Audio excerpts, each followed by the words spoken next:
नमस्कार दोस्तों, स्वागत है आपका जीरो लर्निंग में। तो दोस्तों, जो हमें मैथ्स का क्लास चला रहे हैं, इसमें हम एसआई चला रहे हैं। एसआई में हम पिछले 1-2 क्लास देख चुके हैं, जिसमें इसमें टाइप वाइज ज़्यादा नहीं है, मतलब कि है कुछ, उसको मैं इंडिविजुअली मैं नहीं कराया, उसको मैं आप लोगों को क्वेश्चन वाइज ही समझाता चला गया।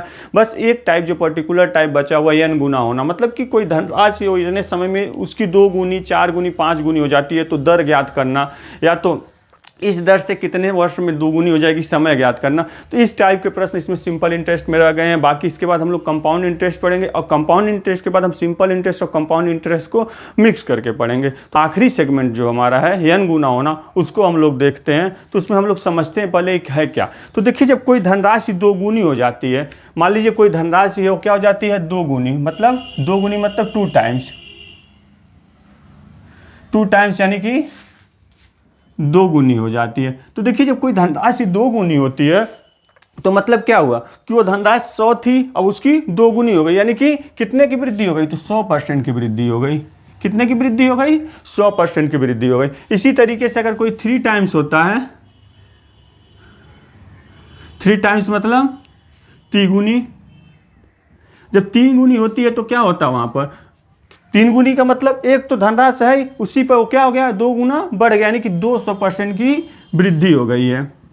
इसी तरीके से कोई धनराशि 4 गुनी हो जाती है, मतलब खुद की 4 टाइम्स हो जाती है, या 4 गुनी कहें तो हो जाती है, तो धनराशि क्या होगी, वो धनराशि फिर 300, यानी कि 300% उसी की बढ़ जाती है। मतलब कि अगर 2 गुनी होती है तो जो धनराशि उसी की 100 गुनी, मतलब उसी की 2 गुनी हो जाती है, 100% उसी की बढ़ जाती है। जब 3 गुनी की बात किया जाता है तो उसी धनराशि का 2 गुना बढ़ जाता है, और जब 4 गुना का बात किया जाता है तो उसी धनराशि का 3 गुना बढ़ जाता है। इसी तरीके से अगर हम बात करते हैं n टाइम्स की,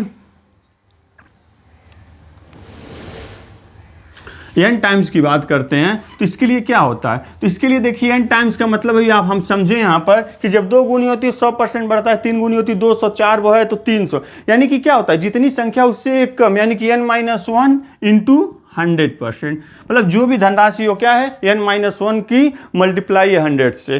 तो समझ में आया आप लोग को कि जब धनराशि अगर 4 यानी कि 5 साल अगर पूछा जाता तो 400% हो जाता।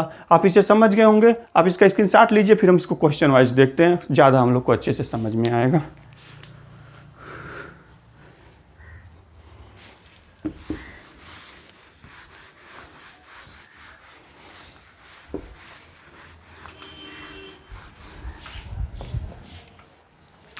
चलिए, इसमें पहला क्वेश्चन देखिए, कितने साल में कोई राशि 12% की वार्षिक ब्याज दर से 2 गुनी हो जाएगी। क्या बात किया गया है, 2 टाइम्स की।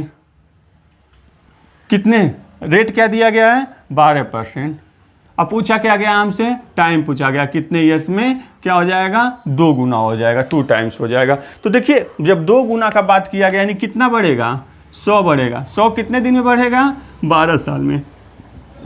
मतलब 12 साल में नहीं, या परसेंटेज है, परसेंटेज को भी यहाँ रखेंगे। दर कितना है, 12, यानी कि 12% के दर से टाइम निकालना। इसी को डिवाइड कर देंगे, तो डिवाइड करेंगे, 12/96 हो गया, बचेगा कितना, 4/12, यानी 4/12 को हम क्या लिखेंगे, 2/3। पूछा क्या गया, कितने टाइम में, यानी कि क्या है, ईयर्स में, यानी कि 8 से 2/3 ईयर्स में क्या हो जाएगा, वो खुद धनराशि खुद की 2 गुनी हो जाएगी। किस दर से, 12% के दर से। समझ में आया होगा आप लोग को। आप इसका स्क्रीनशॉट लीजिए, फिर हम लोग नेक्स्ट क्वेश्चन देखते हैं।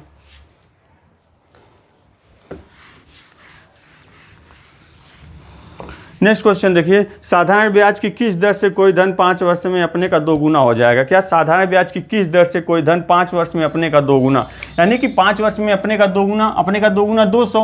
जब अपने का 2 गुना 200 होगा, मतलब कि बढ़ेगा कितना, 100 बढ़ेगा। कितना टाइम बोला गया है, 5 वर्ष में। तो दर पूछा गया, इसी को डिवाइड कर दिए, दर कितना आ गया, 20%। यानी कि कोई धनराशि जो 5 वर्ष में 2 गुनी हो रही हो, दर कितनी होगी उसकी, तो दर 20% होगी। यहाँ पूछा गया है कि ब्याज की, साधारण ब्याज की किस दर से, मतलब दर कितनी है, तो दर 20% होगी। समझ में आया आप लोग को। फिर नेक्स्ट क्वेश्चन देखिए, एक धन 8 वर्ष में स्वयं का 3 गुना हो जाता है, ब्याज की वार्षिक दर ज्ञात कीजिए। 8 वर्ष में क्या होता है, स्वयं का 3 गुना हो जाता है। तो जब 3 गुना हो गया, तो मैं स्टार्टिंग में समझा, जब 3 गुना हो गया मतलब बात कितना किया, 200 गुना, मतलब 200% बढ़ गया। कितने समय में, 8 वर्ष में। तो ब्याज की दर पूछा गया, तो ब्याज की दर यहाँ से निकालेंगे तो कितना आ जाएगा, तो यहाँ से निकालेंगे तो 8 दूनी 16, यानी कि 25 वर्ष में। पूछा, सॉरी यहाँ पूछा गया है दर, तो दर कितना हो जाएगा 25% हो जाएगा। देखिए अगर आपको ये दर दिया रहता तो हम समय निकाल लेते, समय दिया रहता तो दर निकाल लेते, दोनों हम यहाँ से निकाल सकते हैं। अगर 200% हो रहा है मतलब कि 3 गुना हो रहा है, तो दर आपको समय दिया हुआ है तो दर निकालना, दर कितना हो जाएगा 25% हो जाएगा। तो समझ में आया आप लोग को।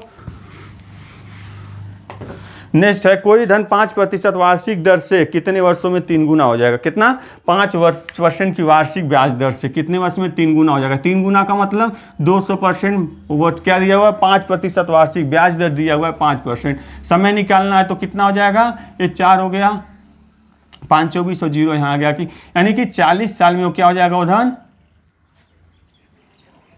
अपने का 2 गुना हो जाएगा। तो आप इसे नोट डाउन कर लिए। फिर नेक्स्ट क्वेश्चन देखिए क्या दिया हुआ है।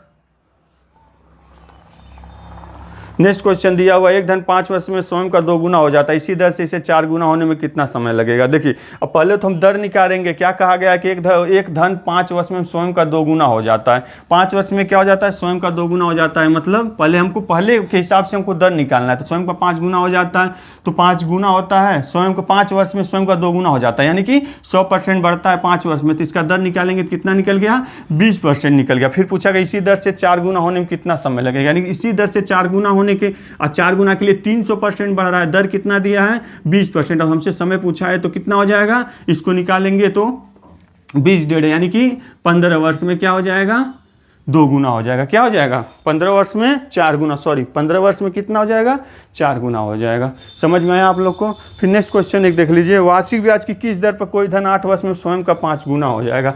क्या पूछा, बोला गया वार्षिक ब्याज की किस दर पर कोई धन 8 वर्ष में स्वयं का 5 गुना, यानी स्वयं का 5 गुना का बात किया जा रहा है तो कितना 4 गुना। क्या पूछा गया है 8 वर्ष में, तो ब्याज की दर पूछा गया। तो अब ब्याज की दर निकालना तो 8 पंजे 40 यानी कि 50 वर्ष में, कितने वर्ष में 50 वर्ष में स्वयं का क्या हो जाएगा, तो स्वयं का 5 गुना हो जाएगा, मतलब 400% की वृद्धि हो जाएगी 50 साल में। समझ में आया, बहुत आसान क्वेश्चन है, बस एक सीधा सा कंसेप्ट समझ लेना है आप लोग को, बाकी इस पर आप लोग क्वेश्चन सॉल्व करते जाएंगे आसानी से।